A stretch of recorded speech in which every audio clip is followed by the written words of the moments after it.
Tranquility Base here. The Eagle has landed. Since I missed your stream for IFT5, take this.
Okay. All right, I'm here. All right, welcome to the Space Nerd, EJ the Space Nerd, I don't know, whatever. Launch coverage of Go at throttle up. Falcon Heavy, SpaceX NASA Falcon Heavy Europa Clipper launch. Big deal. This is a mission that's going to explore Europa, and it's being launched on a Falcon Heavy out of Cape Canaveral, or no, not Cape Canaveral. It is Cape Canaveral. Kennedy Space Center on at Complex 39A. I'm still waking up. I'm EJ, and yeah, I'll be taking you along on this fantastic voyage. Incredible. Let's tune into the NASA stream. Let's see what's up. And when I was struggling with this incredible prompt in this incredible ask, I realized that it's not just a poem that's going to Europa, not just a poem that's on the Europa Clipper, but a poem that's for us. It's a poem for everyone here on Earth. And that was really important to me as I tried to... choose the right imagery and the right language. Not a tough ask at all. No, not at all. What is happening? And not here? only that, but we're taking your poem with us. So we have here a replica of the vault plate. This is the plate that's going, that is part of our vault on the spacecraft that's protecting all the sensitive electronics from all that radiation. poem? And it's written in your own handwriting. Yeah. How does it feel knowing that a piece of you is going to Europa? You know, one of the things that I keep focusing on is that it really is a poem for all of us. But when they asked me to do it in my own handwriting, my grandmother, who passed away a year ago, she was the one who taught me to really make my handwriting as perfect as could be. And every time I look at this piece, I feel like my grandmother is part of this project too. I heard you had to rewrite it a few times to get it just You right. think? Yes, many times. The handwriting is as beautiful as the poem itself, I assure you. Thank you. And what do you hope people take away from this? You know, I really hope that as we embark on this incredible voyage together, that we are reminded of the wonders all around us, that it's not just in these huge moments of exploration that wonders exist, but that they are everywhere around us all the time. And we can't be lonely if we are all connected to this universe. Well put. Thank you so much. And I mean, one other note that I want to point out is, Jenny has always talked about this, that mix between science and art. I mean, really, there is a connection that we should be talking about. Yeah, I think that it's so important. In fact, we do ourselves a disservice when we separate arts and science because we're connected by curiosity and wonder. Perfect. You are so well spoken. I see why you're the U.S. Poet Laureate. Ada, thank you so much for being here. We really appreciate it. And thank you for the beautiful piece of poetry you gave us for this mission. Thank you. Thank you. It's been the honor of my life. Thank you. Thank you so much. If you are I don't talk about inspired, losers, Isaac. really, as Ada was, to write about our universe, and you want to write your own poetry, the QR code on your Okay, yeah, I'll write poetry. Okay. Yeah. Brandon, congrats on over 2K. Whoa, we got over 2K? 2,000 subscribers on YouTube's? Holy crap. The YouTube's bussin', man. Thank you, guys. I appreciate it. I mean, we could write a poem about it. I'm sorry, was that too mean? Was that too... Okay. You're right. I need more coffee. Sorry, the New England came out there for a second. Nah, I'll put it back in. Handwritten. Bro, I you know what, Zip? Ironically, I appreciate the penmanship. Writing legibly, lost art. Pet peeve of mine. Straight up. I actually appreciate that part. How about no? Scott. Yup, up. Andrew, the subscribers are leaving. Jeez. That's the artifact thing is actually not me. That's not me. That's their stream. Can you show the handwriting again? Yeah, we're 10:45 out till Europa Clipper here. Let's we can back up a little bit. They really didn't, because they're only broadcasting in 720p. That's beautiful. It's beautiful penmanship. Like, actually, I appreciate that. That part, I'm cool with. That's beautiful.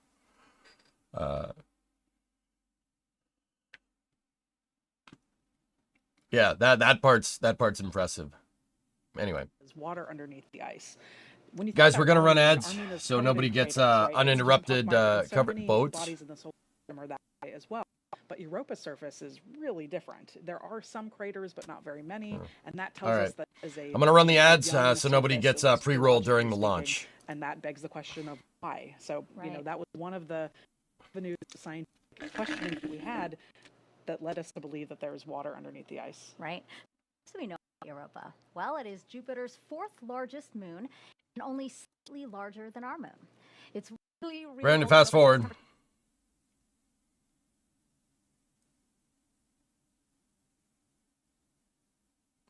I'll start the poem. There once was a streamer from Boston who didn't like how much it cost him. Ha ha ha! Yeah! All right. Lazy Drifter gifted a tier 1 sub to Tupra. All right. Thank you. fast. Yeah. All right, and let's take a look at the launch countdown again. We are now 9 Poetry minutes tip and $5. counting until Europa Clipper Oh, launches. hold up.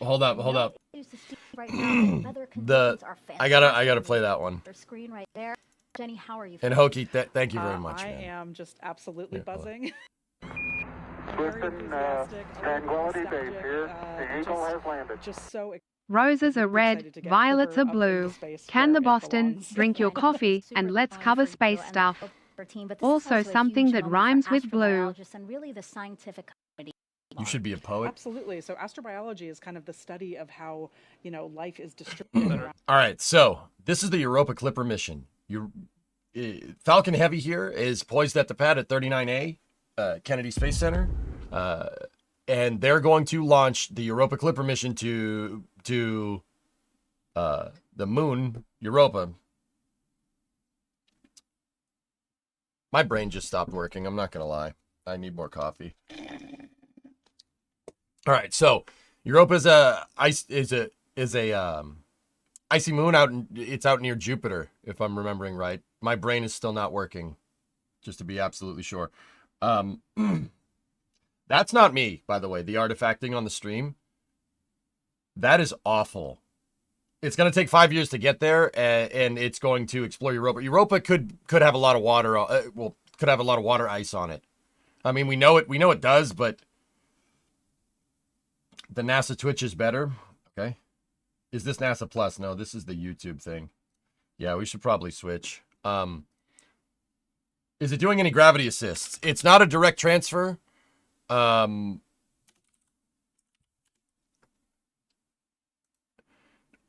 it is doing multiple gravity assists. California also on console for their spacecraft, just shifted their spacecraft to internal power. Yeah, they started transitioning everything to internal power. We'll get full confirmation of that in about 2 minutes. They're clipping Europa. Things are good to go, and things are looking good on the preparations for the spacecraft as we move forward. Engine chill has started. Oh, nice. There we hear the call for booster engine chill started on the 27 Merlin engines, getting ready for a liftoff at 12:06 p.m. today. Mm-hmm. T-minus 6 minutes and 45 seconds and counting for liftoff of SpaceX's Falcon Heavy rocket with NASA's Europa Clipper spacecraft. At the very top, it is a beautiful day here in Florida for launching a rocket. NYRP1 load is complete. As we wrap up loading the RP1 in the first stage boosters, we've just seen all three go completely filled. I don't know the Now ground we track await on for this one, all Flava. three of the LOX tanks inside the first stage booster to get to their I think the point. track You is can tell they're straight most of the east, way but I'm there. not As you look sure. on your screen there, you see the I want to try and watch it from the cold, Florida the coast. icy Dude, cold rocket if you're on Florida's condensing east that coast, you should Florida be able air. to see it no matter where it goes. Yeah, the team's continuing to load second stage. Also, How much with damage LOX, does a and rocket we're do to getting the very close. atmosphere? We can see on the telemetry here Minimal. that the LOX It's a load with minimal the three amount. It's no boosters more is than getting near flying a plane completion. around. The team is continuing Actually, to follow it's the probably procedures a little and- more than and, that. Look at the But we vehicle, don't make we don't sure that launch we are them good to go for a launch nearly at as much as 12:06, like planes but, take off, things for are instance. progressing So it's per not as procedure, bad as you Daryl, might and think. All is looking good for a great launch. With this Personally, beautiful negligible weather, amount launch for couples 39. the exploration and understanding that we get out of this.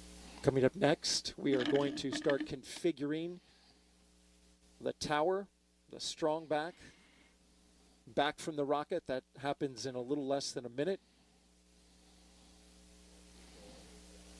It was supposed to. Just heard, Once from upon a the time, Marco, SMD but and not anymore. NOM that the spacecraft is verified on internal power, and things are looking good for the Europa Clipper spacecraft. Can you see it from Jersey? Probably not during the day, Knobbly.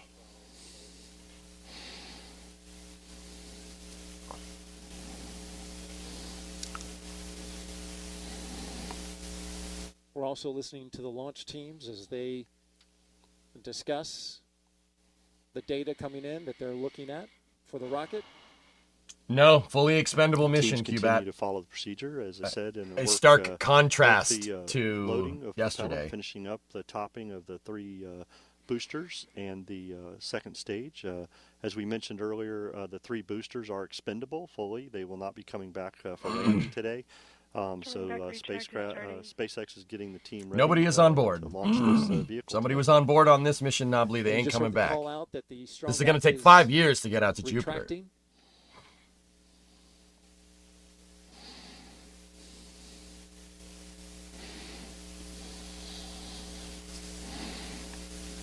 That strong back appears to have retracted. Who's balancing the audio on this stream? Can I promptly kick them in the face? Like, because that's what you want to hear. You know, like, Second stage. NY LOX load is complete. okay. As we just got completion of LOX load for An auto balancer? the Y booster. It's We're like, looking for it's a now the stream center that has like core. 3 audio sources. 3. And the plus Y. Oh no, we need an auto balancer for that. NLM, it's the LD on the PY count.net LOX with load the final is status. What's going on here? Yes, LD, this is NLM on Countdown 1, NASA spacecraft, and the NASA team is go for launch pending resolution of the anomaly. Oh. Copy. Go pending outbrief of the issue being discussed on the Second anomaly. stage temperature anomaly. Yeah. Okay, Tim, so they've mentioned that they're working an anomaly. Tell me a little bit about it. Yeah, so as we mentioned, they're monitoring some temperatures on the second stage, and things are the teams continue Don't to look do at that this. as they continue filling second stage with liquid oxygen. They're continuing to look at that and monitor Center that core, LOX load as is far complete. as they can into the count. So things are continuing to progress forward with LOX load. Center core is just finished up, so all 3 boosters are filled with LOX and RP1. Yeah, we'll do Second for it. stage has RP1 on, and we're getting near completion of stage 2 LOX load as the team continues to look at that temperature in the second stage. But we did hear What's going NASA on, launch YouTube manager chat? How you Tim doing? Dunn tell Charlie Myers, Stage 2 SpaceX LOX launch load is director, complete. that they are 45 go second for window, launch pending the resolution of this temperature issue. So the team has continued to work that, and the team will continue to progress forward in their procedure. And so these discussions are happening very quickly as we are counting down now inside the final 2 minutes until liftoff. Absolutely, and we just heard that stage 2 LOX load was complete, and the team is working that. And as you said, There's the vent. this is what they do in the last few moments before launch. They're working their procedures, following their processes, and having these discussions. But we are still progressing forward towards a T0 of 12:06, and things are progressing forward for the launch this morning or this afternoon. We are now 90 seconds until liftoff. Weather is 95% go. These boosters on the I don't know, outside, Tessa. they have flown before. Discovery, The Psyche mission, a little more than a year Machina, ago. machina. They are back on the pad along with a brand Welcome new to center Mission core Control. You're booster going throttle up. All right, here we go, and a guys. spacecraft bound for the Jupiter moon Europa. Yeah, Minus Daryl, I 60 can confirm, seconds. listening to the Heavy is in teams, that startup. everybody is go for launch. They have resolved the temperature issue they were looking at on second stage. Everybody's given the go for that, and Falcon is lot in more startup, mode. so the flight computer has taken over, and we're getting ready for the SpaceX final launch go. director is go for launch. And there we hear Charlie Myers say that SpaceX is ready for 40. launch, and Europa Clipper getting ready to lift off. And there's a great update as now it vents out the LOX this is space. inside the I'm in line space. of the transporter erector. We are Simba. inside of 30 30 seconds. seconds and counting. It's the 5er.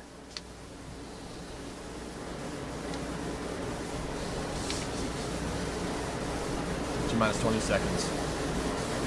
Guys, I'm gonna turn this down in case Minus NASA 15 seconds and blows counting. our ears out. And here we go. 10, 9, 8, 7, 6, 5. Sound suppressor is 4, activated. 3, 2, Ignition. 1. Ignition. And liftoff. Liftoff of Falcon Heavy with Europa Everything Clipper, looks good there. unveiling the mysteries of an enormous ocean lurking beneath the icy crust of Jupiter's moon, Europa. Boosters ignition. Pressure nominal. See that the chamber pressures are normal as we hear. All 27 Merlin engines look great. Rocket beginning to roll. Look at that thing. Putting down 5.1 million pounds of thrust. 30 seconds in. Everything looks good here. Coming up, they're going to back off those engines just a bit. Should get a call for power and telemetry here. So we're getting ready to head into max Power Q. and telemetry nominal. Okay. We hear that power and telemetry on the vehicle are good there. Everything's looking really Falcon well. Heavy is supersonic. They have reduced power in the center core to get through max Q, maximum dynamic pressure on the launch vehicle as we approach that. The 2 side boosters at full throttle. A beautiful shot there. Is our camera team? Yeah, Hooky, pretty much. Max Q. Maximum dynamic Locking pressure. into the rocket on a clear blue sky. The view from the booster cam, back down on Earth. And there we heard the call for max Q. The vehicle is passing through maximum dynamic pressure. Next thing up in about 2 minutes will be booster engine cutoff, where we see the 2 side booster engines, all 18, shut down and get ready for booster separation. But the vehicle is performing very well. Looking at all the telemetry that we have, power and trajectory are nominal. We've been flying for just under 2 minutes so far. Everything looking good.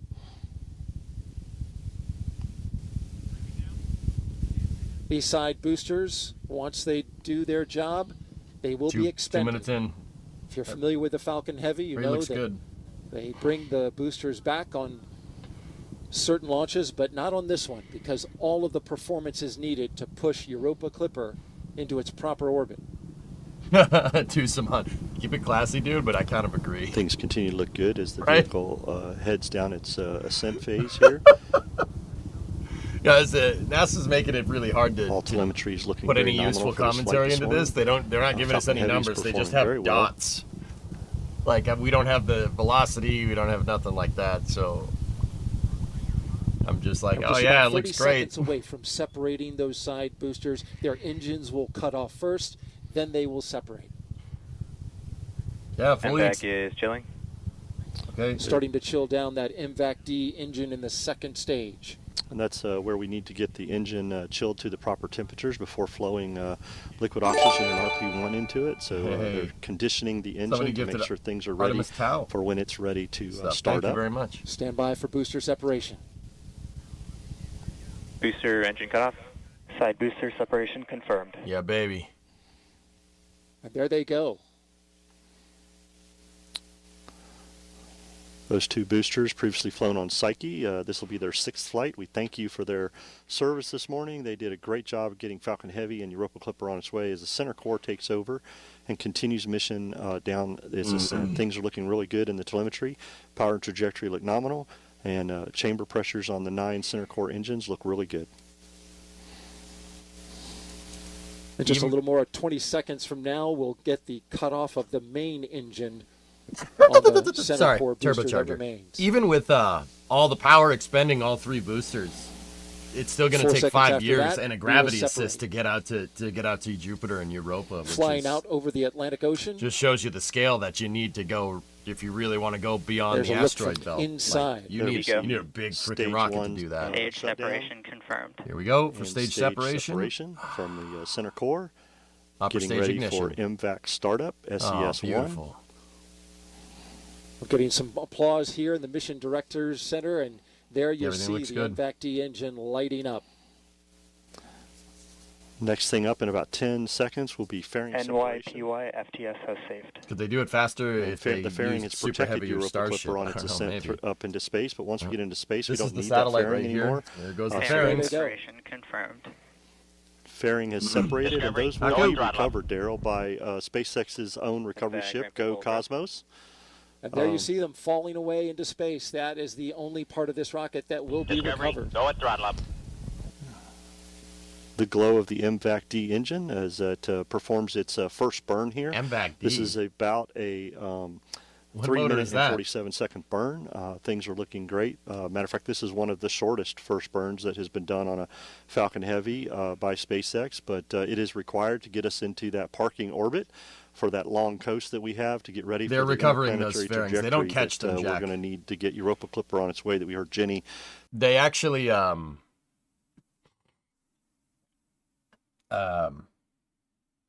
they waterproofed the fairings and they just let them splash down. Yeah, they waterproofed them and they just fish them out of the water. longer first burn and the shorter second burn, but in this case, it is reversed as we look at some crystal clear views. How amazing was the SpaceX capture? Not going to lie, I shared a tear, was so overwhelmed, and your reaction was everything. I can see how much it meant to you. Yeah, it's pretty cool. Is shining both on the spacecraft, it was pretty the cool, second Briggs. stage, and Not on gonna lie. planet Earth. Center core it is FPS beautiful. has saved. There we've heard that the flight termination system on the center core has been saved as it heads back to splash down. Things are looking good. I can tell you, Daryl, we had a beautiful weather day for launch, and as we're looking at MVAC flying in space with the Europa Clipper, it is such a gorgeous view. You guys know with my buddy Earth Jim behind it, streams on and Twitch. so we could not have had a better day for a mission launch today. No doubt about it, Mick. It was simply gorgeous. We had a hurricane You're getting a some week solid ago, oxygen buildup on but after the that rim pushed of out, the it brought us in its wake of near the perfect gas generator weather for launch. recirculation. It's And now we're into space. That's normal. Dealing with the harsh conditions up there. Stage 2 FTS is saved.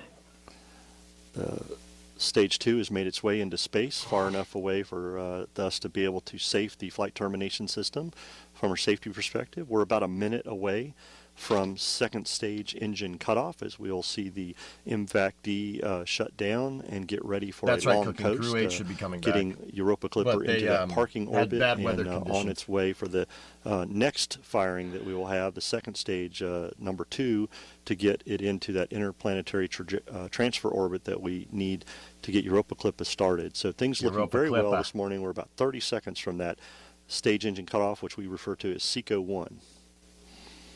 That's right. We'll get into that. Guidance. Get into that coast phase. These views brought to you, of course, by ground stations across the track that are pulling in the high-resolution data from the cameras. Burn looking good, just a few seconds away from cutting off from that first burn. What? Everything looked good, quarantine, but the first burn is complete. Yep, things look really well on the stage burn result. Apogee, perigee, and everything for the mission looks really good.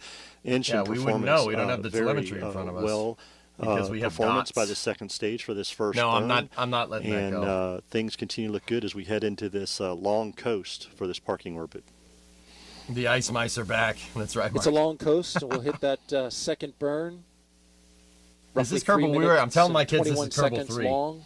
This one was roughly 3 minutes and 9 seconds. We need Jamie. That's right. Mick, you saw the data. Right. Where's Jamie? Jamie, help! Help us! Hearing confirmation that we have nominal orbital insertion as we were looking at the telemetry here, Daryl. That things looked very good. Stage 1 and Stage 2 performed very well on that ascent flight. And we'll continue to follow Stage 2 to get ready for that second burn. And then, of course, what we're really looking forward to, Europa Clipper separation. It's going to be a beautiful moment. If the pictures are as clear as we've seen so far, we will see it in all of its glorious detail. Wait, why'd you ask it like that? What do you have kids? Oh, no. All right. Wait a minute. wait a minute. We will continue monitoring hey, WD-40, thanks for the raid. The second stage with Europa Clipper. wait a minute. And we will bring that to you. Of course, any updates that we have, we'll check back in with you in a little bit. But for now, let's send it back to the host desk with Megan and Jenny. Oh, wow. I mean, if you're just joining us, welcome live to Kennedy Space Center in Florida, where we just saw a SpaceX Falcon Heavy rocket soar off the launch pad with the Europa Clipper spacecraft. I thought... I'm surprised you're here and composed, to tell you the truth. Yeah, you did a good job of keeping me upright watching the launch. Yeah, how are you feeling? How was it to see that and feel that, too? I mean, yeah, that was Cannon. Honestly one of the loudest and most powerful Pretty sure they would have said something if they I've launched it into the wrong here. orbit. It was very emotional in a good way, right? Just kind of overwhelming with just the awe of it, and that it's finally going up into space, and just I feel almost at a loss I for do words. too have it. Yeah, for what it's I know. worth, She was like, I am sobbing. She just kept saying, I am sobbing. I am sobbing. I mean, but everybody can understand that, right? I mean, and this is one of my favorite parts of being part of the broadcast, because I do get to watch it with the co-host, and really, this is so much of your life that you're seeing culminate in a rocket launch. It is. It's a The huge, clip is again, flying. it's almost Don't be indescribable, late just on the Falcon Heavy's amount of wobbly time plate. effort and to all the Europa's people ice involved it zips that and got us zags, to here hoping and for to life or witness space that frogs in moment bags. is just unlike anything I can describe. And can you believe it? We are still very much at the beginning of this spacecraft's journey. It is headed for Jupiter's icy moon Europa, which scientists believe could be the best chance of finding the ingredients for life outside our planet. It will take the spacecraft 5.5 years to travel the nearly 2 billion miles to Europa. This is a mission developed by NASA's Jet Propulsion Laboratory in California and Johns Hopkins University's Applied Physics Laboratory in Maryland. Now, Jenny, why does the team think that Europa is the best chance of finding those ingredients for life as we know it? Yeah, on this planet, everywhere we find water, we find life. And so, that we think that there's this massive ocean of water underneath the ice on Europa is just, how could you resist, So we think that Europa has that water. That's one of the key ingredients for life, along with the chemistry and the energy and the time. It's been kind of simmering away for a long time. Sure. It's a great place to go explore. And how exciting would it be, right, if we could verify that there are the makings of life as we know it on Europa.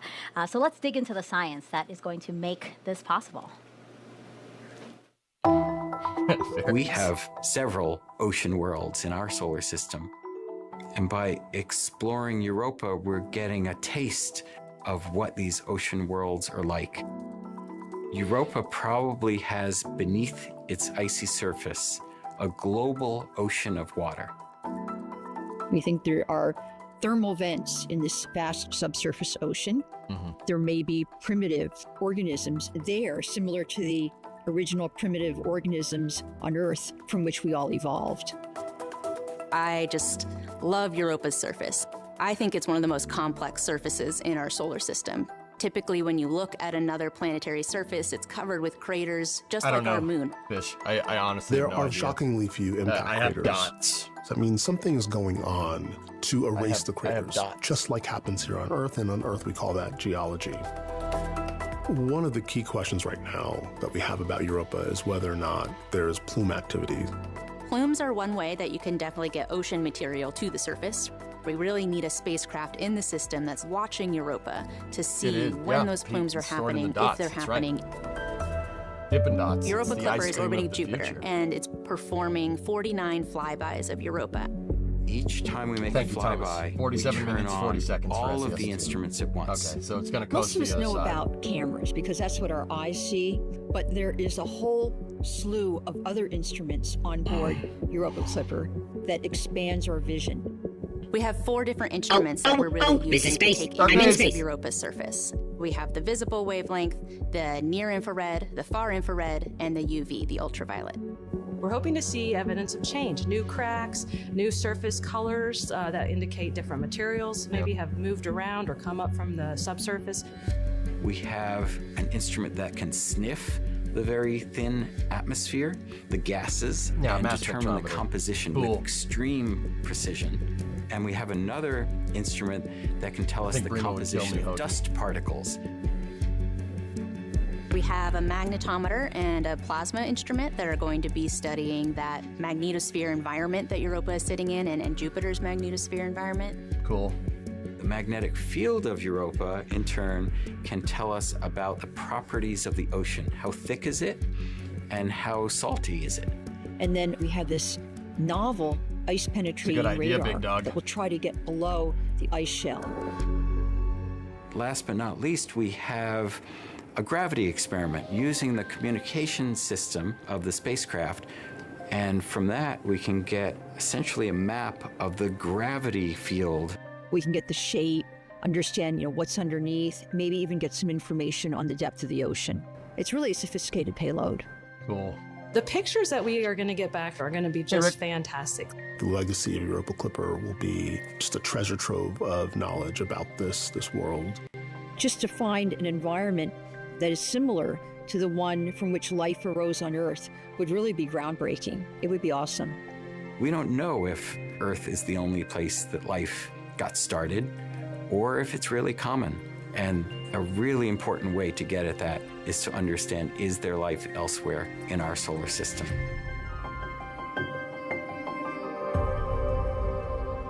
Yeah, I guess not. And we were proud to host JPL directors here at Kennedy for launch. She's with Tony now, and they both had a spectacular view of launch.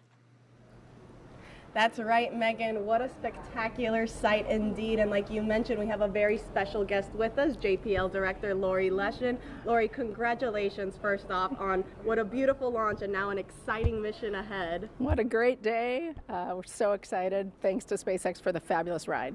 Absolutely. And, Lori, what would you like to say to the teams who have put in so much hard work and dedication, to this mission? More than 4,000 people across many different organizations have worked on Europa Clipper, and we're so proud of them and so grateful for their hard work, for their families who've supported them, and especially the 150 or so with us from JPL who rode out the hurricane here.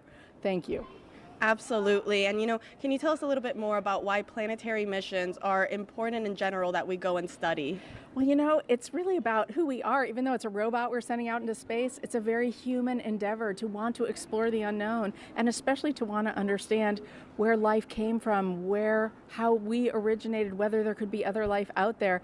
It's really a fabulous quest, and we're so fortunate to be able to do that through NASA's science program. Definitely. And, can you tell us a little bit more about the Europa Clipper vault plate and why teams decided to include one? The vault plate is so wonderful. It builds on a great history. People know about the Voyager Golden Record, which carried messages from Earth into deep space. It's kind of following in that tradition, and to have a special poem written by Ada Limon, the U.S. Poet Laureate, we're over the moon, over Europa, about being able to carry her words with us and to carry 2.6 million names of Earthlings with us as we go explore Europa. Absolutely, a lot of special mementos on there indeed. Now that launch has occurred, what are some of those key milestones that the teams are going to be looking out for on its way, on Europa's way to Jupiter? Right. So just today, we'll be looking about 1 hour out is when we separate from the upper stage of the rocket. 3 or 3.5 hours out is very important because that's when our solar arrays, those giant size of a basketball field or basketball court solar arrays, deploy. We need those. Get to the sub to Europa Clipper. And then in just you. 4 months' time, we'll fly by Mars for our first gravity assist. You got about 30 minutes to the burn. All the way along on our way to Jupiter. Absolutely, Lori. Thank you so much for joining us again here today. How many orbits before insertion? Megan. What do you mean? Thank you to Lori and Tony. Orbiting around what? Now I want to bring back the sun? Raquel, who's live at NASA JPL 5? in California. I know the team, like here, erupted into cheers when the rocket lifted off, but now, Raquel, they're back at work and looking forward to what's next, right? That's right. There was lots of cheering over here, but now here is a live look from inside Mission Control. You can see the team is getting ready for Europa Clipper's next milestone. Now, we showed you them gearing up for this moment, and now they wait for acquisition of signal, but there's a lot happening in there that you can't see. That's why I caught up with Mission Manager Tracy Drain. I'd like to be able to. So let's take a look at a behind-the-scenes breakdown. Yeah, that's going to be a tough thing to do, Jackie. About the space Burn here has in to Mission be just Control. right. Here in Mission Control, you'll see a lot of folks who are paying attention to the configuration of the spacecraft before launch. But our main role is to catch the baby, that's Europa Clipper, so that we're ready to control it once it's well on its way. And you'll be right up front here with your headset on, talking to everyone in the room. Can you tell us what is going on behind the scenes? Sure. They got the peanuts on the desk. I, as mission manager, am making sure everything's running smoothly here and communicating status to our project manager in Florida. Next to me is the flight director, whose job is to do what their title sounds like, direct or guide the people in the room through the detailed steps of the procedure. So if the flight director is guiding the room, who in here is talking to the spacecraft? The primary engineer talking to the spacecraft is the ACE. They're paying attention to the link between the spacecraft and the deep space network on the ground. They actually get to hit the button that sends commands to the spacecraft when we're ready to do that. Behind them is Telecom, who is responsible for all the hardware on board, the radio, making sure that that's working so the spacecraft can communicate to the ground. And there are some other roles too who are ensuring that the data from the spacecraft is coming to this room properly. No, the Nitro, I never over do here, stuff like and that. her job is to understand all the things that are supposed to happen before and during launch, so that if things start to go a little sideways, she'll be heavily involved in making sure we understand how to deal with them. Navigation are assessing and understanding the track that the spacecraft is on once it separates from the launch vehicle, so that the antenna on the ground can point to it and track it. And then this row behind you, they're making sure Europa Clipper's healthy, correct? That's right. While systems here is ensuring that all of the different parts of the spacecraft work together, the folks back here are paying attention to individual pieces. Yeah, Avionics and flight that's what software are happens. paying attention to the computer and the software that's running on board. Fault protection is ensuring that if something ran on board in response to a problem, we understand what that is. Power is ensuring things like the solar array and the battery are producing enough energy for the spacecraft. Thermal is making sure that everything stays within the right temperature ranges. Propulsion is noting everything that has to do with thrusting on the spacecraft is working. Then guidance, navigation, and control and motion behavior are ensuring the spacecraft is pointed in the right direction and moving the way that it should. And there's a special role here too, the test bed. Can you tell us a little bit more about that? Yeah, the test bed is a set of hardware and software components in another room that we have 2 of them set up like a simulation of the spacecraft so that if things go a little bit off kilter, then we can use them to troubleshoot what's going on. And there's one more thing I'd like to ask you about. There is a tradition here at JPL that involves some snacks. Could you tell us more about this? That's right. These are the Lucky Peanuts. And as the story goes, back in the 60s, an engineer was handing out peanuts during a launch just to ease the tension in the room. That one went really well. And so now, as our tradition is, we have Lucky Peanuts with every major event. Lucky Peanuts. Thank you so much, Tracy. Absolutely. It's my pleasure. Thanks for having me. Lucky Peanuts. Nice.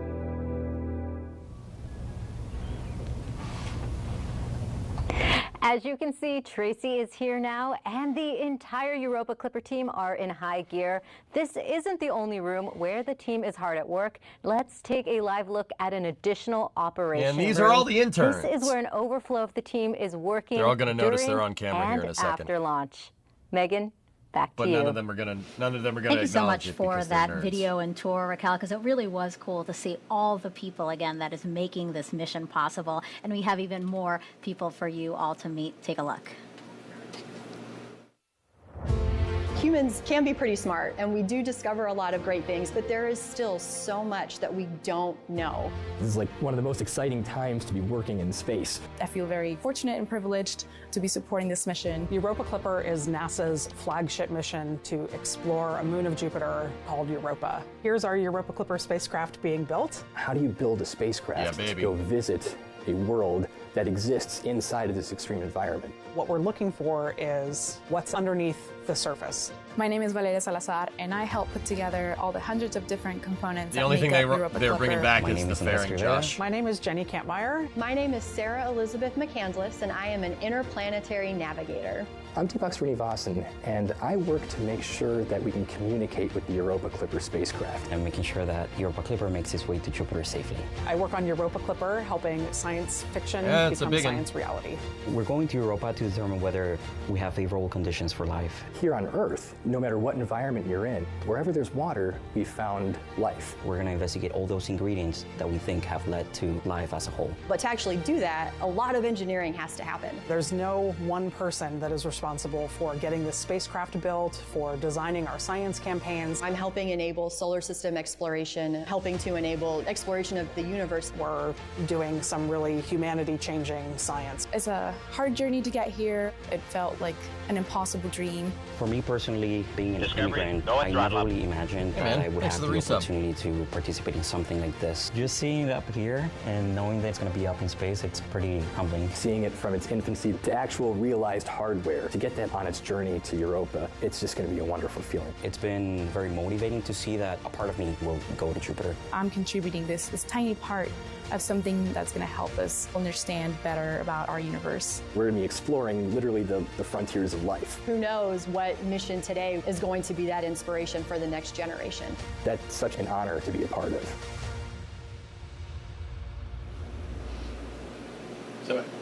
Jenny, I love how emotional you get every single time we see some of the members of your team. And what's incredible is, you know, we did meet a lot, but that's still a fraction of the people who work on this mission. Absolutely, and it's like a fraction of a fraction of a fraction. I mean, we totaled it up recently, and there are thousands of people who have worked on this project over the years, so it's amazing. Well, and you said some people have been working towards this mission for 25 years, so that is really... We sacrificed to Falcon Heavy to get a Super Heavy back. The universe remains in balance. Nice. EJ, are those the exact same clothes you were wearing for yesterday's Starship event? If so, rock on. No. No, I got my RS-25 shirt on today. I had my SpaceX Dragon shirt on yesterday. BA, the shirt that I had on yesterday was a shirt that I bought at the Kennedy Space Center Visitor Center in December of 2015. I had it on when the first Falcon 9 landed. I was there. I watched the first Falcon 9 landing, like from SR-401.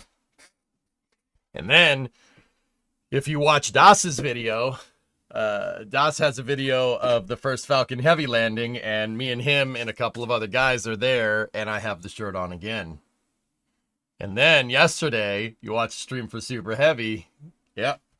That's the Dragon shirt, man. That's the lucky shirt. My original SpaceX Dragon shirt. I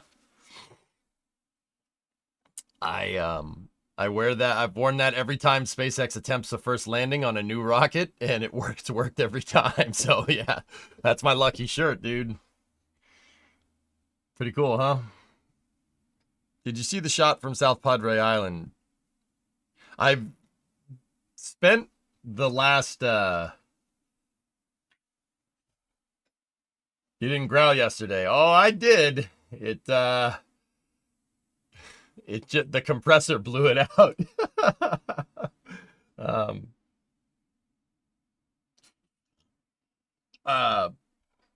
Yeah, no, the compressor blew it out. I went rah! right when it landed.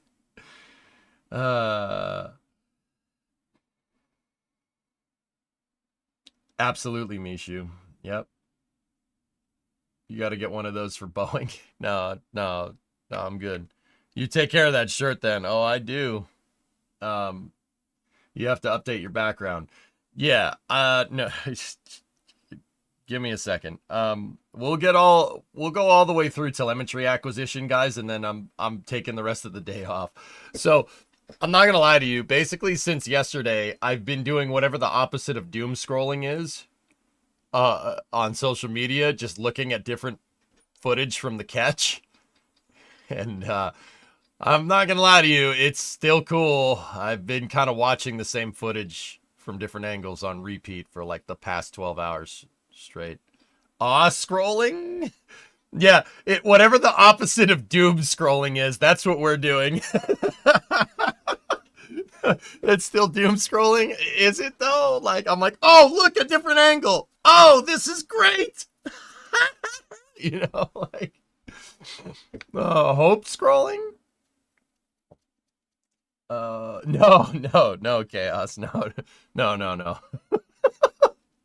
No, I'm good.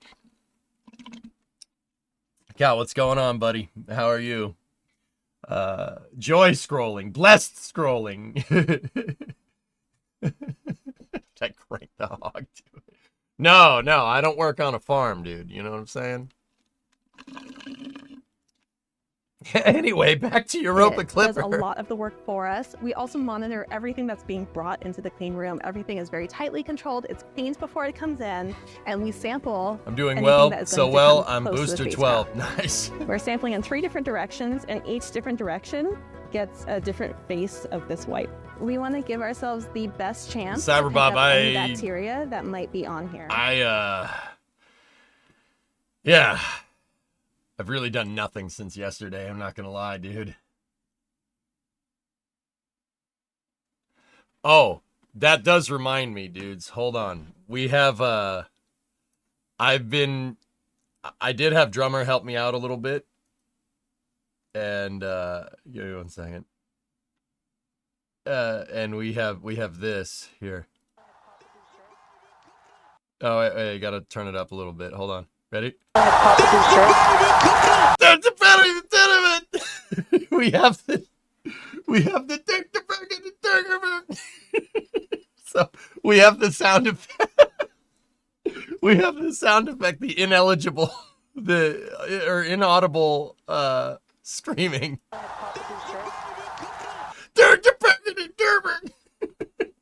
So we have that. They're removing the flight termination system from booster 12 now. Yeah, Hugo, can you believe they set it back down on the OLM, dude? Can you believe that? Oh, jeez. I need to try. That, all right, mouse. Yeah, that would be good if you moved to the other computer instead of just flashing this thing over there. Here. Yeah, it's the...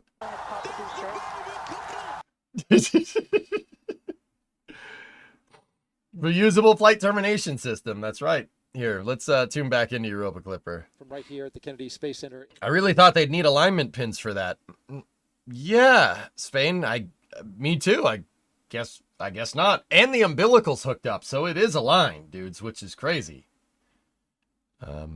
We're currently flying over top of, close to, as you can see right there, the southern tip of Africa.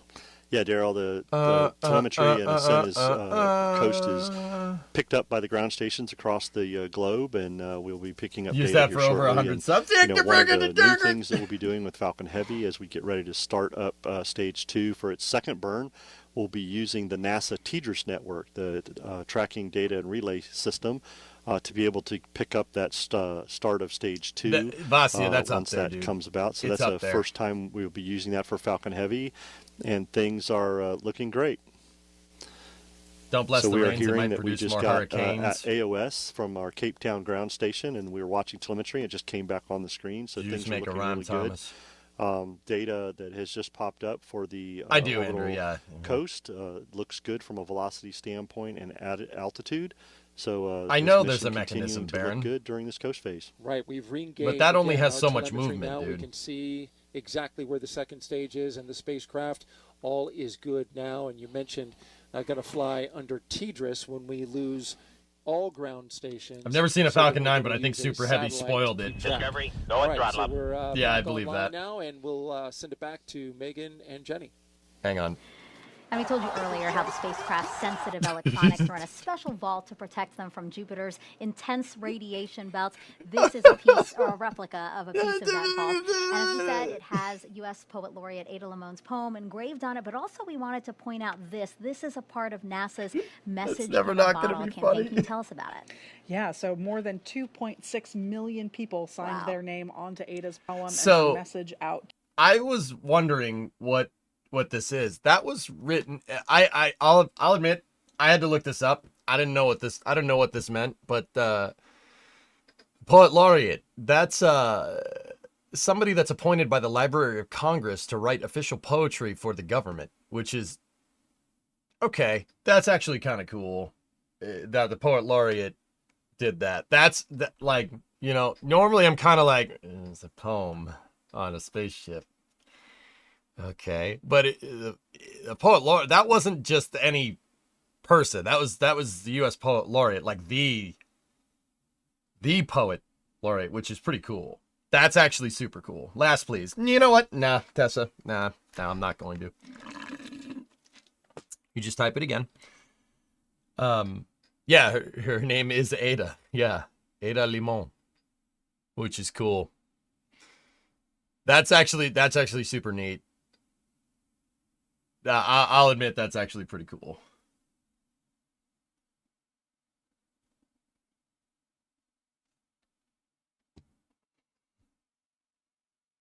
I could get behind putting Shawnee Be Good on more crafts. Yeah, right? Yeah, there you go. Way to embody this mission, really, in this vault. It's really incredible. That's cool. Yeah. Okay, so the Message in a Bottle campaign was just one of several ways you could be involved in this mission. Some of you took part. Message in a bottle. Whoa.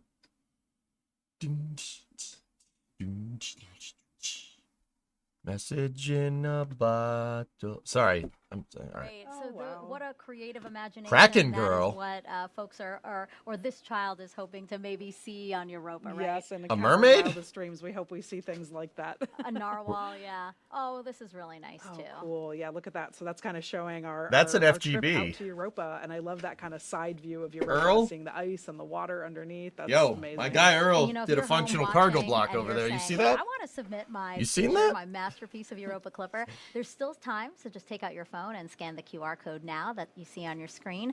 The art challenge is My open guy. until the end of the month.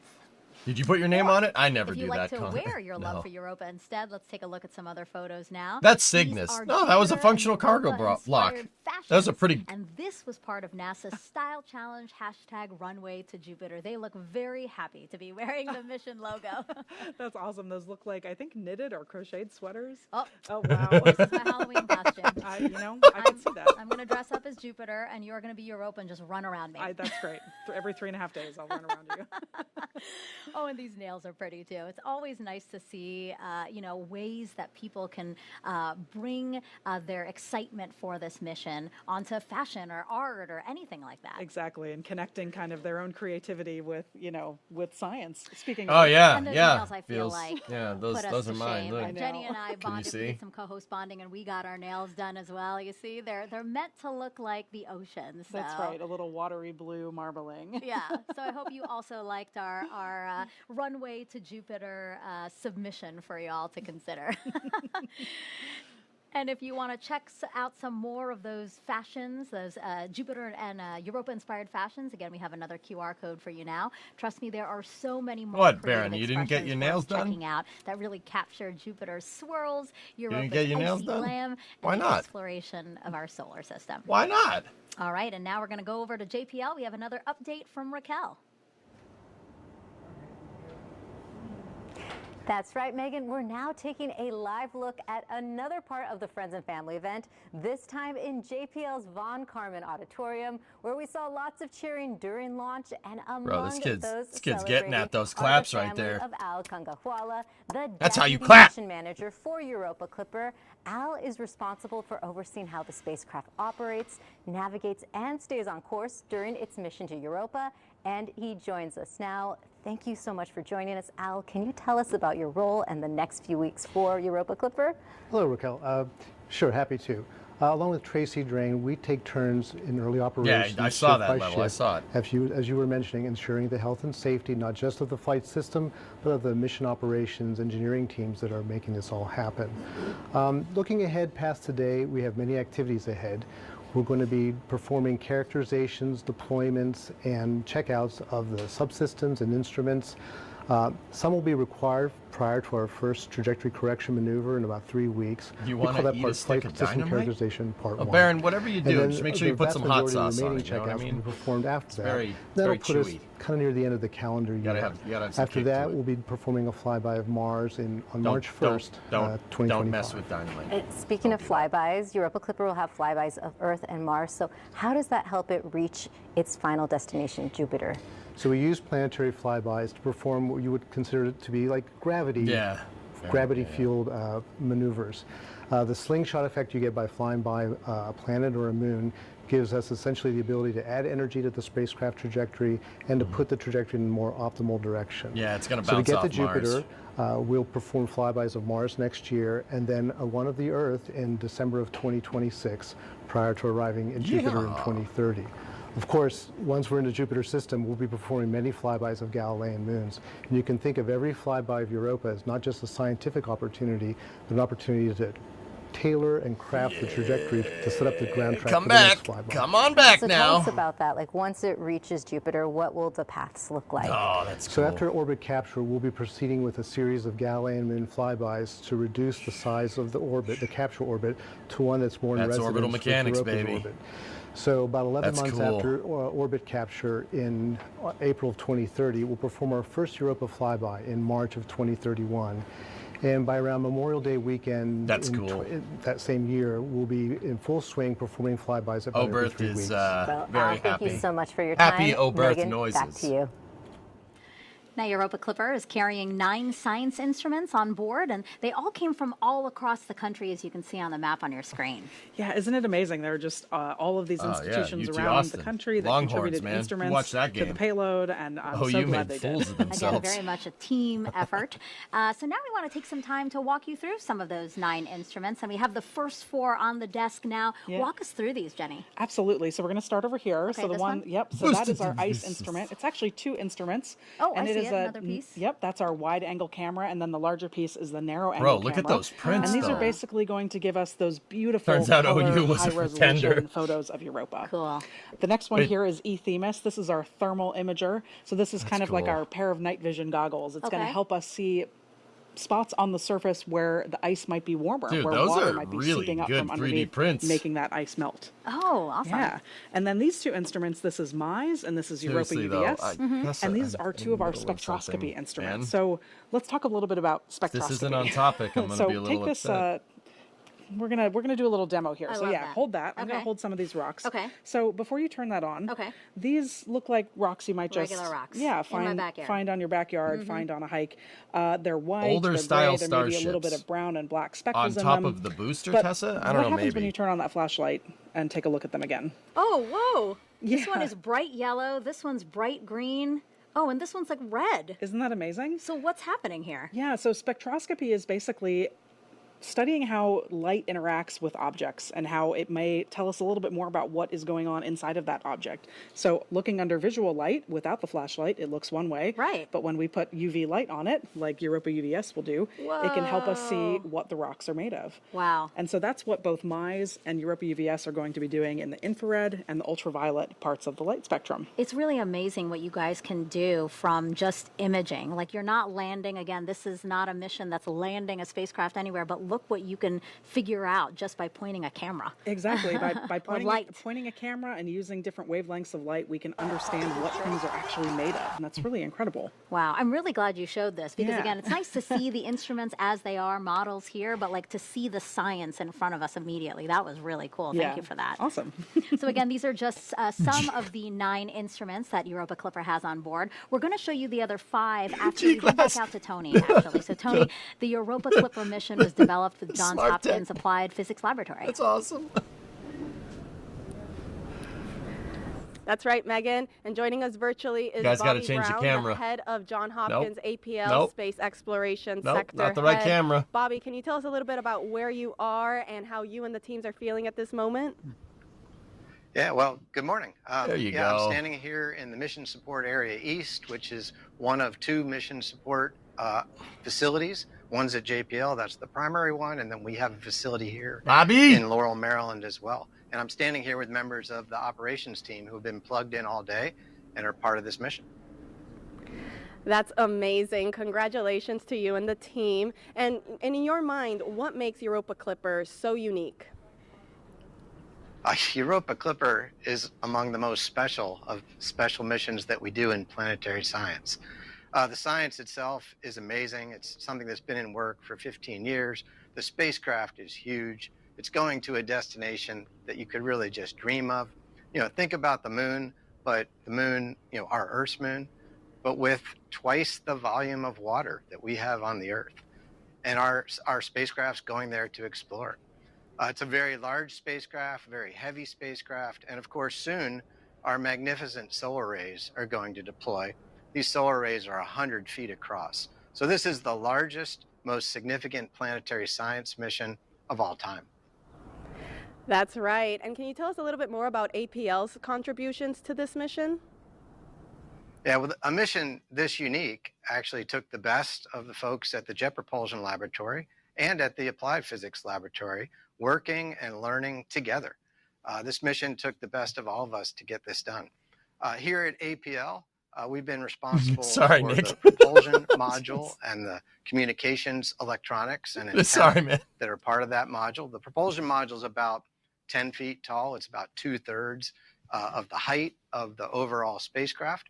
And we've also built, I'd say 2.5, 2 and parts of 1/3 of the science instruments. So the cameras that we were just talking about, those 8 megapixel, both wide angle and near angle cameras that were, when they were designed, had the same resolution as, say, an iPhone 10.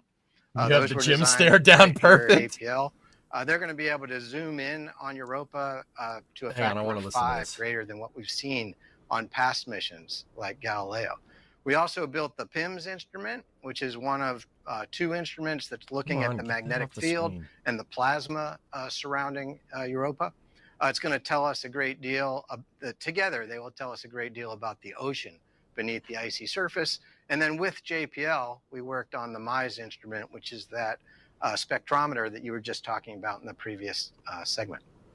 That is very exciting indeed. That guy works for Johns Hopkins APL, Applied Physics Laboratory. He's not stupid. Let me put it that way. That's why I wanted to. That's why I was listening. You know that John Krasinski's from like the same town as me. Just saying. Maybe that's just the thing, right? Maybe that's just the thing. So just putting it out there. Yes, there's the Death Star. Oh wait, I mean no, that's the gas spectrographer right there. But are in the environment. Maybe that's why we got the Jim stare down. Yeah, so kind of as we're flying past, particles will be hitting their sensors and we'll be able to tell what they're made of, how fast they're going, and doing that kind of chemical analysis. Oh, okay. The three over here that we have photos of, because they're really big, so we can't have You couldn't models. fit them on the desk? That's right, they wouldn't fit on the desk. The three of these together are going to be able to tell us about the interior structure of Europa. So we'll start on the end with Reason. Reason is our ice-penetrating radar. Okay. That's going to help us understand how thick the ice is, places where it may be thinner. And then PIMS and our magnetometer are studying the plasma fields and the magnetic fields. So let's talk a little bit about the magnetic fields, because this is a really interesting part of Europa. So let's do a little demo. Okay. So I want you to hold this. All right. We're going to pretend this is Jupiter. Right. And you can see there's kind of a magnet inside with some of these iron filings. So go ahead and give that a quick shake. Oh yeah, shake it up real good, real good. There you go. Awesome. Okay. So now it might be hard to see, but you can see that that iron is flowing around like the magnetic fields of Jupiter. So if you were to just take a rock and move around, you wouldn't really see much, but try it with that. A magnet. Yeah, so that one's magnetic. Whoa, it's attracting all the little metal shavings. Exactly. So that's basically, we're kind of pretending that this is Europa in this situation.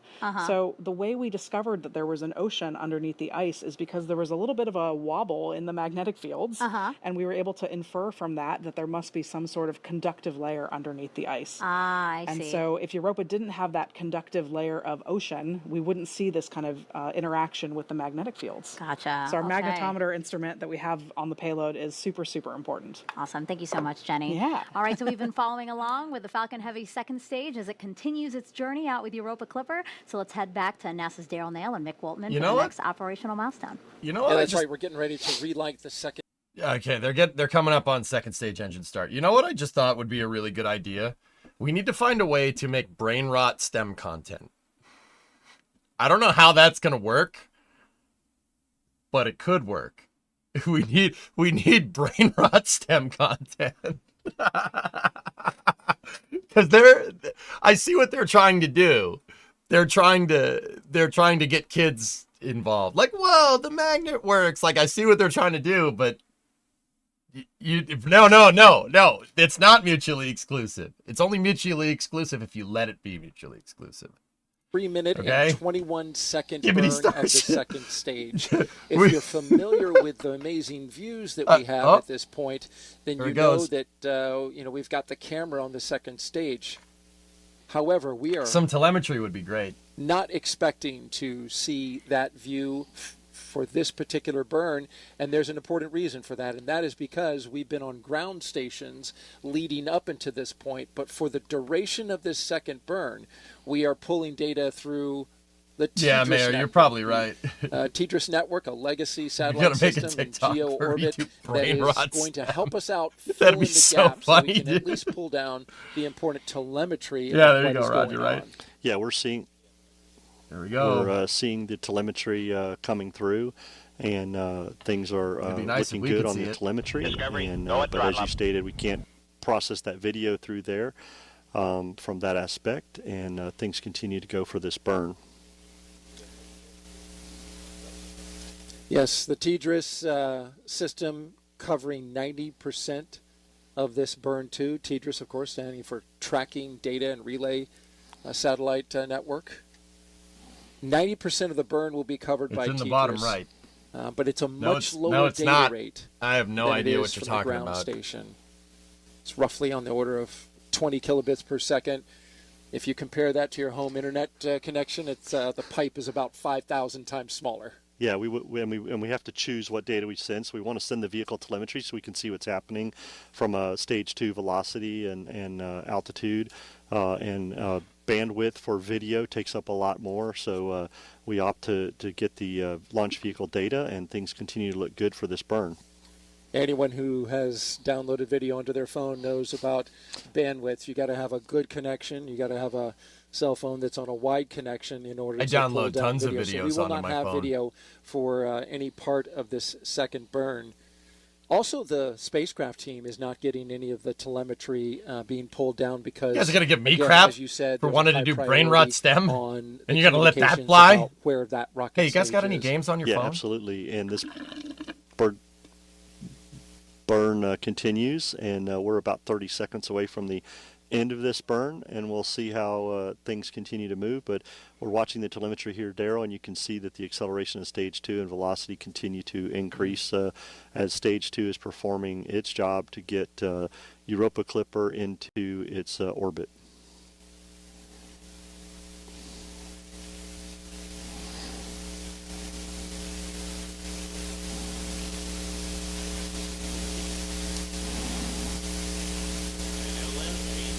They just explained why there's no telemetry and EJ talked over it.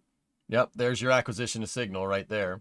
No, weather guy, you're getting confused. You're getting confused.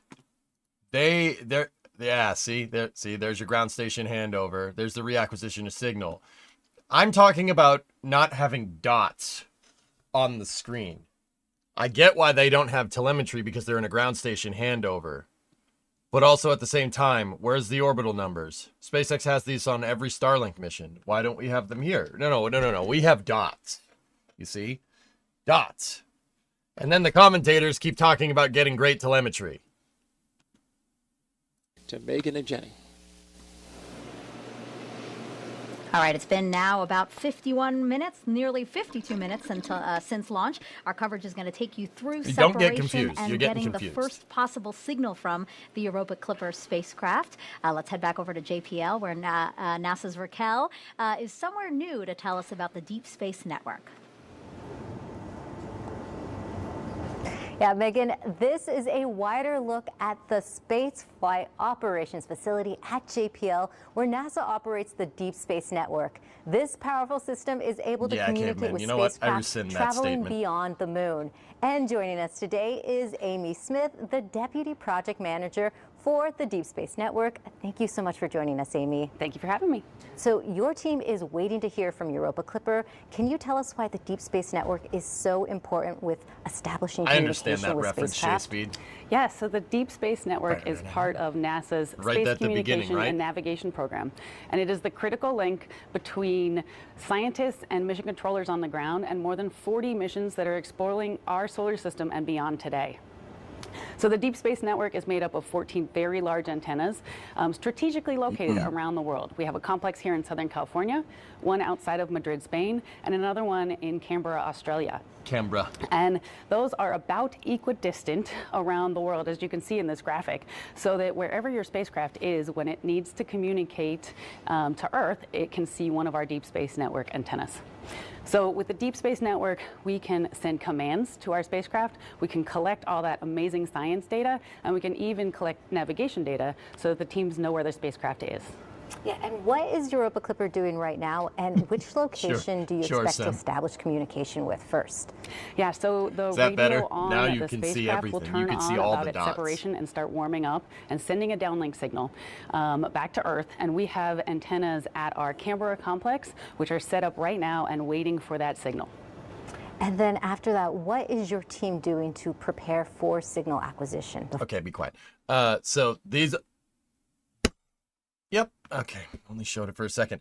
That's actually what the DSN is doing right now. You know what? Here, hold on. You can actually see what the Deep Space Network is communicating with. You can see it in real time.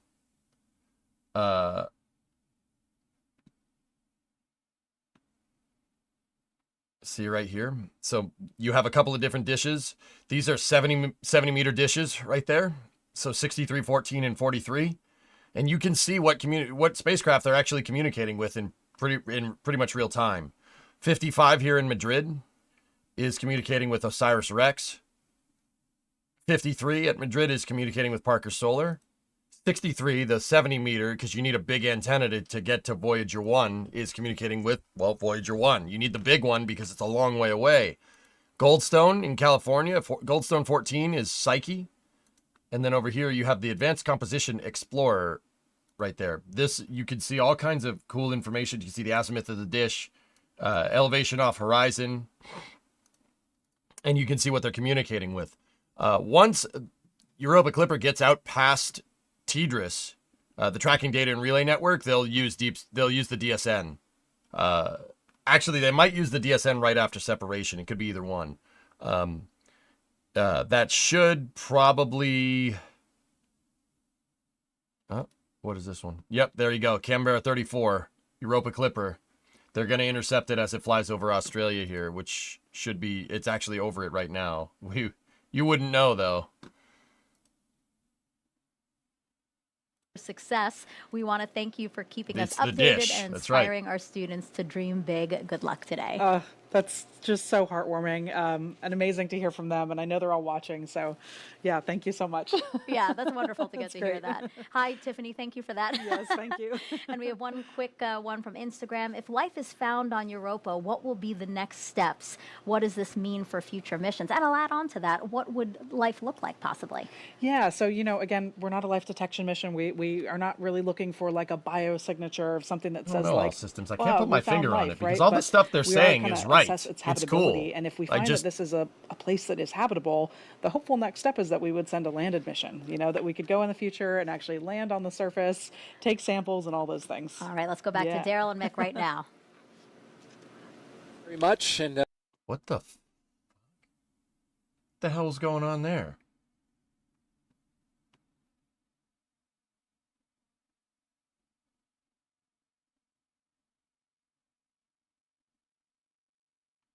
Yeah, I think she was trying to say stop. Intentional, Mick. Yeah, for thermal protection, to make sure that Europa Clipper stays cool and gets going, and we get that thermal roll that's going on. But everything's looking good, and the initial data we got from Stage 2 performance looked really good. Dude, really good and nominal for that second burn. All right.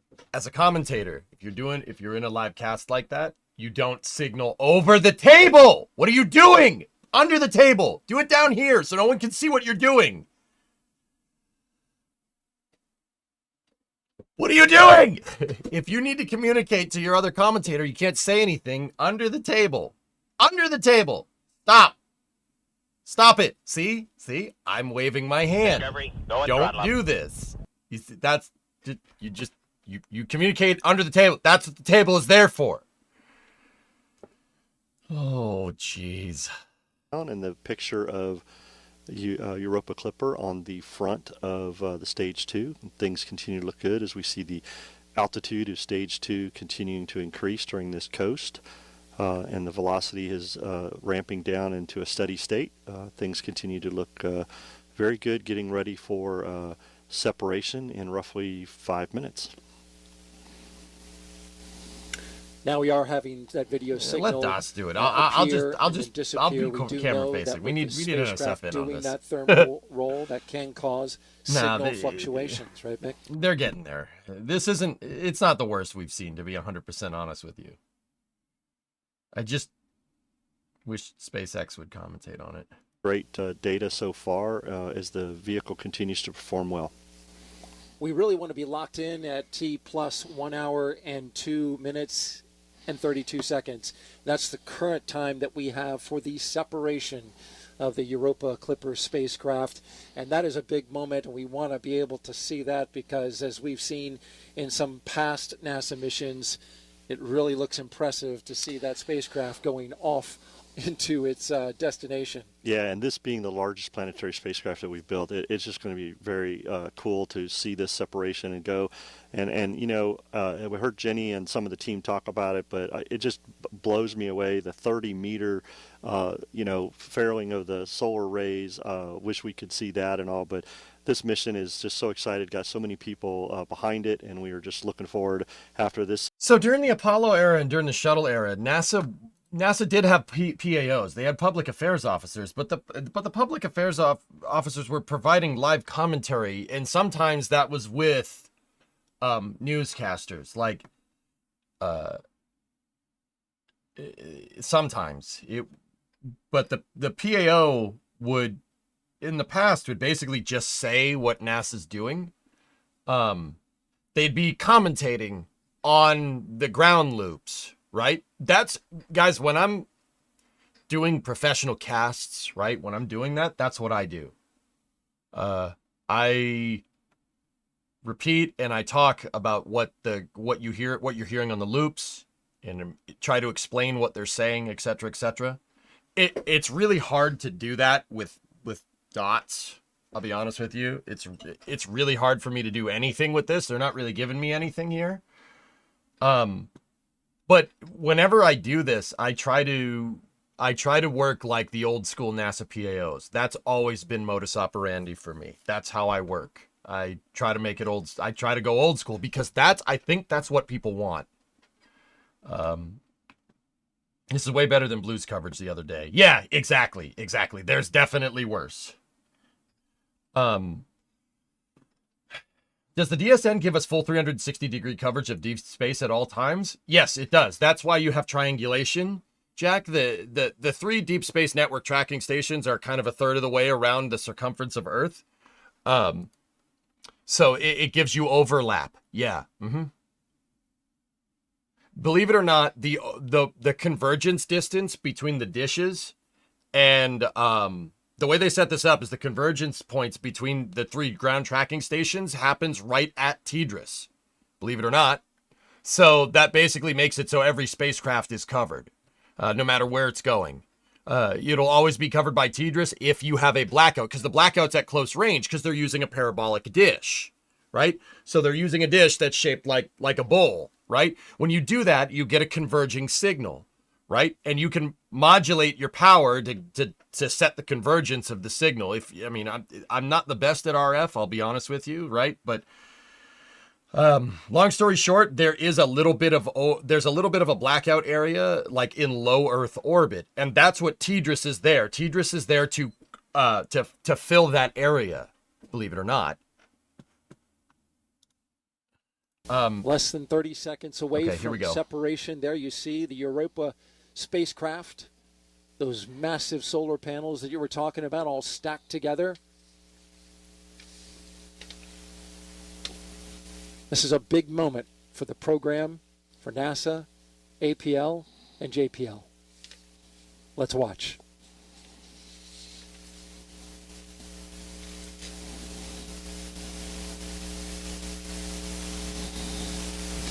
Europa Clipper, separation confirmed. Yeah, baby.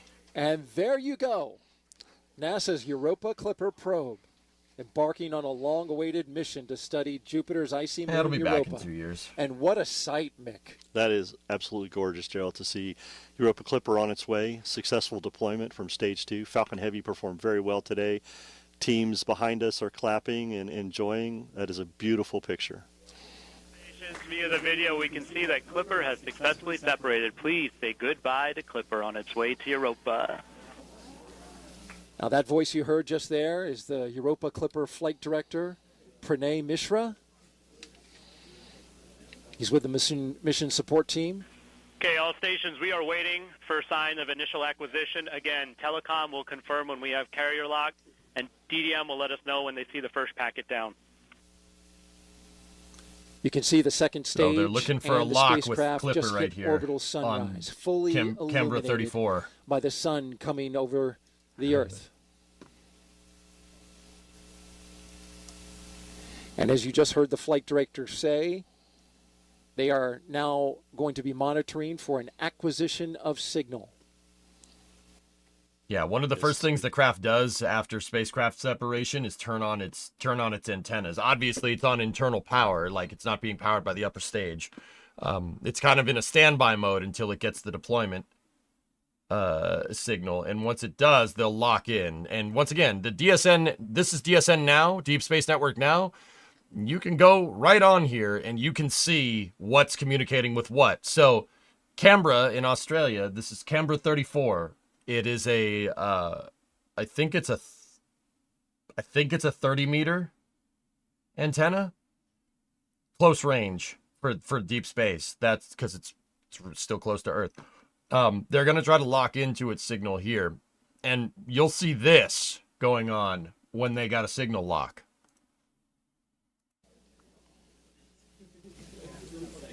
Yes, there's a broad range of times for which AOS is expected.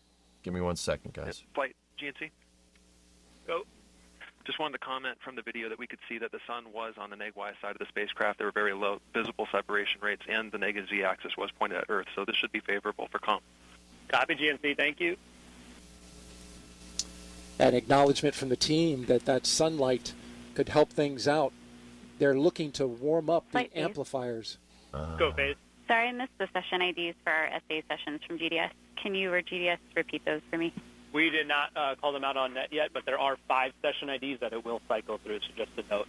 GDS, could you note those session IDs in your cache report, and then folks can go Nothing there is communicating with Voyager 2 right now. So they got 2 radios there that they are warming up. And once they get warm enough, they'll be able to send a signal transmitting down to the Deep Space Network. And that's where JPL, the team So once again, you see watch there, DSN 13 California, or 34. is awaiting to receive that signal. Basically a That's handshake Canberra 34. saying, hey, Watch this dish. I'm Once here. this one starts doing this, I'm good. The bigger telemetry and the more the data about how it's doing will come down later. Go. Did we get confirmation that the alarm file was deployed? That's affirmative. Do we have the time at which that deployment was complete? GDS, do you have a specific time for when that alarm file deployment was complete? 34 is it's a 34 meter. Okay, I have it. So I was- 17:05:06. Systems, you copy that time? Copy, thank you. Again, that's Europa Clipper Flight Director Pranay Mishra leading his team. Does it usually take this long? Shouldn't take much longer. Also, a partner in this mission is the Applied Physics Laboratory. Their team on console as well. I see people doing this. All right, we'll see. We'll see. We'll see. I see people. Oh, there we go. There's the signal lock. We got it. See? There it is. We're continuing to TSN now monitor reports lock. Good. We're good. the search for a signal. Watch, these people are going to go bananas here in a second. And I believe we have it. Right. There it is. Flight, this is... Go, Telecom. Flight, this is Cal. We're seeing the signal on the open loop receiver. Big. Copy, Telecom. And there you have it. Confirmation of signal from We saw it the before they did. spacecraft, Europa Clipper. All right. Good. Good, good, good, good, good, Room good. there at the Jet Propulsion Laboratory erupting in applause. These teams have Not worked bad, a man. long time. You've got some high fives. Flight, I got data on SSC. Copy, Telecom. Yeah, Bluegill, that did take a second. Flight, this is Telecom. Looks like 12 kilosymbols per second as expected. Good. Copy, Telecom. Solid data rate. We're in lock. Flight, this is Telecom. We're in lock. Copy, Telecom. Flight systems. Go, Systems. We have telemetry. We received good samples, and our displays are lighting up. So think about it like this, dude. They gotta hail the craft. So think about it like if you're calling somebody, right? You call someone and it connects, right? You know, they pick up the phone, right? It connects, and then you start talking. The telemetry is starting to talk back and forth. You can get a lock. You could connect the phone call, right? But somebody has to say, "Oh, hello," like that's what we're talking about here. They have to lock in on the signal. They have to connect the call, right? That's why they keep saying telecom, and then they got to start talking with it. So Europa, they're not going to say anything back. The Europa Clipper is going to start beaming telemetry to them. It's going to start talking to them, and they're going to get telemetry from it. That's why they have it. That's why they have a dot called telemetry. It's like if you, if you called like your doctor's office and it gave you an automated response, like it's talking to them, but you have to get connection first. Thank you, GNC. That's really good, right? Yeah.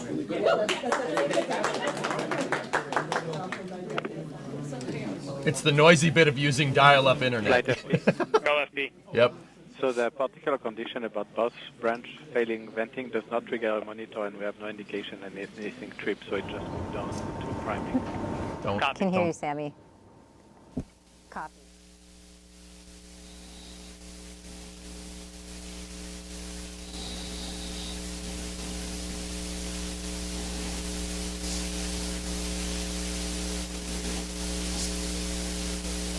Is that if both branches fail venting, the behavior moves on to and attempts priming. So if that is successful, we could get into tracks on point like we're seeing here. Depending on the cause of the both branches failing venting, which we'll look for prop to confirm more details on. Copy activity. Activity as you see signs of the launch behavior continuing, please call it out. Yes, if we're flight this activity. Go ahead. Being in our tracks on point at this point, we are waiting the hour thermal roll, so we should all be looking for signs of being in the thermal roll right now. Copy activity. Yeah, flight GNC, just to confirm it again, we are in the thermal roll right now. And so GNC sees that we have already successfully found the sun, done a slew to sun point, and initiated the Z-axis roll. So good indication that GNC is using the engine successfully. Copy GNC. Do you have an estimate on the start time of that thermal roll? We're working that right now. Get that back to you. Thank you. And activity, when you have the telemetry in step 2-8 or can confirm the telemetry in step 2-8, please let me know. Flight CP. So what? Oh. Thing in the thermal roll, do we see any change? Go ahead, Bauer. Stand by. So what you're hearing is that the propulsion... No, shut up. All right, I'm going to use this long drink can. Sorry, I don't really have anything else. I need a satellite model up in here. So what they're talking about is that they have initiated a thermal roll. So basically the spacecraft is going to use its thrusters to start doing this, right? Also long drink. The reason why you want to do that is because you want to ensure the spacecraft heats evenly. That's really, really important. If you have one side of the craft sitting in the sun all day, right? That side is going to get really, really hot and you can fry equipment. So what you do is you swap it, being on the dark side of the spacecraft or on the light side of the spacecraft by just rolling the thing. That is really, really, really important to make sure that the spacecraft doesn't melt, particularly doesn't melt on one side. From now, they will begin to cut the thermal. It's like a barbecue. Like, yeah, if you got a rotisserie, right? You gotta keep the rotisserie going to make sure that the whole thing heats up, or else you're just gonna heat up one side. That's super important because there's a lot of sensitive equipment on this thing, like the magnetometer, the spectrometer, all the cameras and stuff. You don't want to fry a lens, right? Or fry the chip on the lens, you know what I mean? And that can happen if you just keep it staring into the sun all day. Board for this launch. It's very interesting. It sounded like they were having some problems with thruster outgassing, but it seems to be the GNC guy basically said, no, we don't, but we'll see. We'll see what happens. We'll wrap it up for us. So we'll send or we're just going to wrap it back up to the host desk and Megan and Jenny. Yeah, thank you so much, Daryl and Mick. It was really cool to have you guys in there walking us through all of those milestones. And yes, I can confirm for you, Mick, that there were some happy tears next to me. more tears. So to recap, for those just joining us, the Europa Clipper spacecraft has separated from the Falcon Heavy second stage. It's on its own in space, but the team has confirmed a signal from the spacecraft and is now getting all the data that we were expecting from the spacecraft. How are you feeling in this moment? I know we just said happy tears. Happy tears. I know seeing the separation and the spacecraft moving away from the second stage is just, that's the last time that, human eyes will see the spacecraft, right? From now on, it's on its own. And so that's incredible. And getting AOS and then the full telemetry right afterwards, it's, we test these things, but it's amazing to see it happen and confirm. There's a little bit of relief in there. Yeah. We're going to hear from JPL in just a little bit about what full telemetry is, but explain why that is such a big deal. Yeah. So it basically allows all of our different subsystem experts to weigh in and say, okay, I'm seeing, my system looks good. My system looks good. I'm checking this. Yeah, that looks, that's in the range we expect it to be. That was super cool. It allows us to really understand the full kind of health of the spacecraft. And so that's why you were cheering. Yes. She was in the room. Yes, all of us in the room were cheering. Again, a huge moment for the Europa Clipper team. And I know so many of you guys out there as part of the team, part of Jenny's team, really share in the relief and excitement. So let's get some more reaction from Mission Control at NASA's JPL in California. Raquel, all the cheering that we saw in that room was super cool to see. Yeah, Megan, and the cheering hasn't stopped. We just heard some moments ago, and the team is still celebrating. And right now we are joined by Tim Larson, Deputy Project Manager for Europa Clipper. Now, Tim, there's been a tremendous amount of work that went into this moment. Tell me how you and your team are doing. This is so exciting. This is a culmination of the work of thousands of people representing millions of work hours over the years to design this mission, to design the spacecraft, build it, to test the entire system to make sure this system is now able to do everything it needs to do on the way to Jupiter and once we get there in our orbits around Europa. This is every person here and has contributed to this have all contributed to making history today. And we have acquisition of signal and telemetry. Can you tell us about that data that you've received? Yes, that's the data that tells us the spacecraft, the state of the spacecraft. It tells us what equipment is on and off, the temperatures, voltages, currents, software messages that tell us what's going on. So all of that informs the team in the MSA, and they can now start evaluating the state of health of the spacecraft and its readiness to keep going.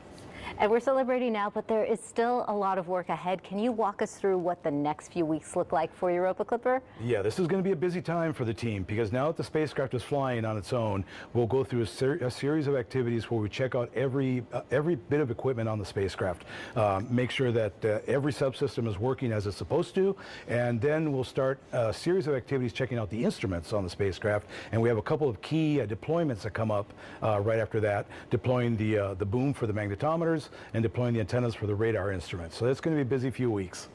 Exciting times ahead. Tim, thank you so much for joining us, and congratulations to you and your team. Thank you. This is so exciting for the entire team. And that'll do it here at JPL. Megan, back to you. All right, I'm back here at the Space Coast. We are now joined by Dr. Denton Gibson with NASA's Launch Services Program. Today, he was on console supporting the launch. Another successful mission for you guys. Yes, it was, and an exciting one. It was a beautiful day to launch a rocket to Europa. Absolutely. I mean, we couldn't ask for better weather, so that was amazing. But first of all, I just want to say thank you to the amazing team that we have, the combined NASA, SpaceX, LSP, JPL team. It did an amazing job. And this team never stops amazing me. Yeah. I mean, just a couple of days after we had a extremely major hurricane hit, with a lot of teams still without power, we were able to get through this countdown and have this amazing launch. And we couldn't ask for a better team that was working this. And I could just say, and of course, our partners at the Space Force also supported us through this launch. But it was just amazing that we got through this. Yeah. Well, and I'll just say, as a member of the Europa Clipper team, we are very grateful for the ride to space. So thank you so much. Yes. So it was awesome. Yeah, and specifically, I mean, speaking from the team, the fact that, again, we were talking about this earlier, that NASA and SpaceX were able to bring this together to bring us to launch today. Talk a little bit about that with Denton. Mm-hmm. Yeah, especially right on the heels of a hurricane. It seems like this was a monumental effort to get to this point. Yeah, absolutely. Yeah. And, even though many members of our team are still without power. That's right. We all work together as a team. We came together to turn the things around quickly. The KSC was able to open and get our teams in to start looking at the spacecraft launch vehicle, working through anything, impacts from the hurricane. Thank God there wasn't many significant impacts, so we were able to work through that. We were able to get the team together to work things and able to get to this point. Mm-hmm. So it was a huge monumental task. This team really came together and got it done. Mm-hmm. Yeah. Jenny, do you have any questions for Denton? Again, I think you're kind of speechless right now. I know. I mean, what does it mean for LSP to be part of Europa Clipper's journey? I mean, the mission itself is amazing. Yeah. And to be the team that helped enable the spacecraft to get where it needs to go, to get the science that everybody's looking forward to getting. Right? I mean, I couldn't tell you how excited I am to really get we like LSP. Some of the science LSP is cool. Discovery I know people that work there. So it always means a lot to LSP to be entrusted with such a monumental mission and to get it where it needs to go successfully. So that's always, significant to have us be a part of that. So incredibly beautiful launch. Yeah, you guys enable so much science that can really change our outlook on our planet, on our universe. So thank you for that. And because as a little thank you to you, I know you guys love our launch highlights. So why don't we take a look at another launch replay from today's Europa Clipper launch. And here we go.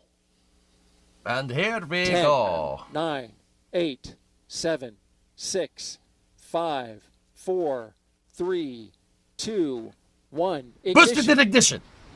And liftoff. Liftoff of Falcon Heavy baby. with Europa Clipper, unveiling the mysteries of an enormous ocean lurking beneath the icy crust. You like that logo? Engine chamber pressures are I already nominal. know what's going on. I got a little rowdy there for a You second. see that the chamber pressures are nominal as we hear. All 27 Merlin engines look great. Rocket beginning to roll, putting down 5.1 million pounds of thrust.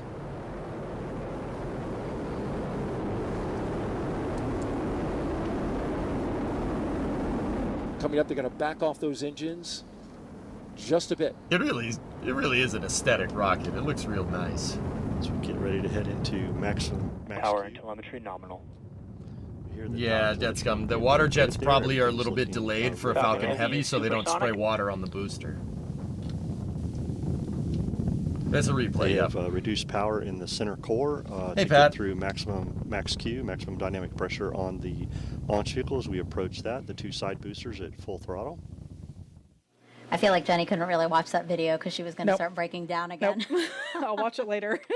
Yeah, it was really cool to see that again, those highlights from today. It really just brought me goosebumps again to be thinking about the science that this launch is enabling. So that's going to wrap it for us here at Kennedy Space Center for this live launch coverage of NASA's Europa Clipper mission. A huge congratulations to everyone involved and a big thank you to everyone who participated in our broadcast, especially Jenny Kampmeyer. Thank you so much.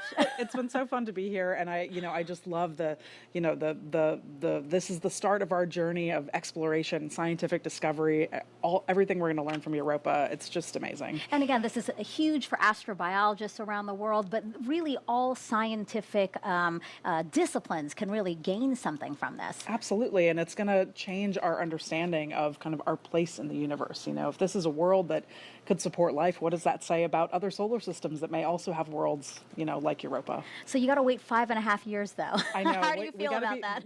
We got to be patient, but it's going to be worth the wait. I think we'll all be sitting on our hands anxiously waiting to get to Europa, but it's going to be worth it. And obviously there is work to be done while it's coasting there. One other thing that I wanted to bring up for before we let you all go is, Jenny, talk to us a little bit about your trajectory, how you got here to NASA, because I think that's an inspiring way to maybe end this broadcast. Yeah, people always ask, how can I work for NASA? How do I get to do what you're doing?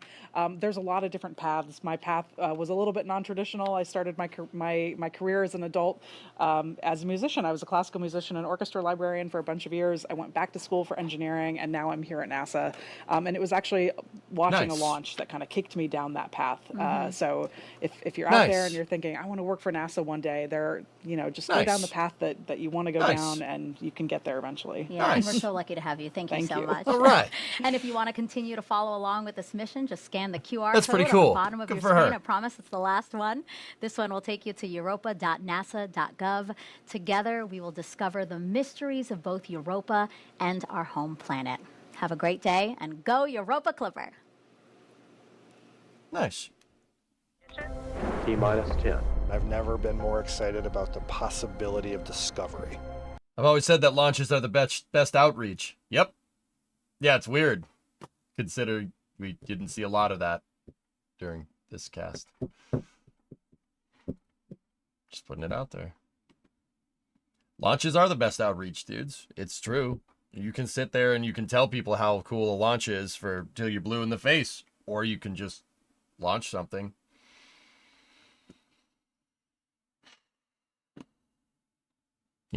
Gotta launch more things. Somebody's doing that. But anyway, yeah, that was Europa Clipper. That was good. It seemed like there was a little bit of weirdness going with the telemetry lock, but it took a second. But yeah, now they're gonna work on spacecraft commissioning, and then from there, yeah, we gotta grav assist off Mars, grav assist off Earth.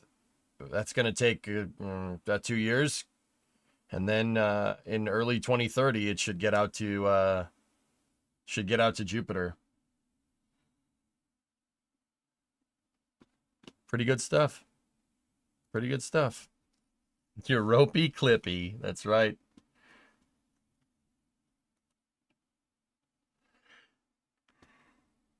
What do they do in between? They'll work on other projects and stuff.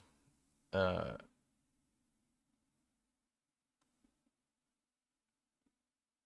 you ever played Terra Invicta? No. I missed the whole thing. Anyway, guys, I hope you enjoyed the cast here, but I am going to... I need a day. I'm going to take the rest of the day off here, and then tomorrow we'll resume our regular schedule.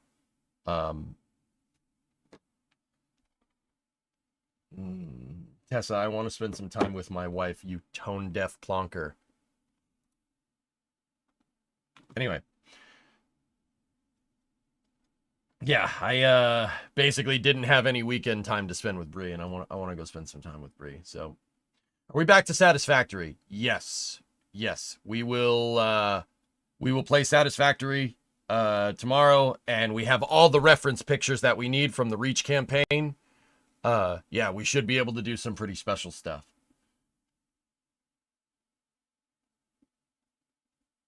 So, thank you very much for watching, everybody. And I will see you guys all tomorrow at noontime. Have a great rest of your day. Enjoy the day off if you're in the U.S. And, yeah, I'll see you then. Thank you very much for watching.